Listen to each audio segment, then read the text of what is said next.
In today's video, I'm going to show you how you can recover deleted videos from your YouTube channel. Therefore, without wasting any of your time, let's jump to the video. So if you have accidentally deleted videos from your YouTube channel and now you want to recover them, then what you have to do is to open your internet browser, click on the search bar and in the search bar type youtube.com/support, click on search.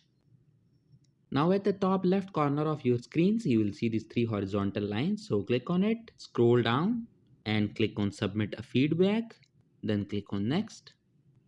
Now in this box, you need to briefly state the issue that you are facing. You have to provide all the information why you deleted your videos and why you want to recover them now. Once you have stated down the issue, select this option that says we may email you for more information or updates. And after that, all you have to do is to click on the send option, and within the next 24 hours you will receive a response from team YouTube. They will ask about some basic details from you, and once you have provided that, your deleted videos on YouTube will be recovered. So that was it for this video, and I'll see you guys in the next one. Peace out.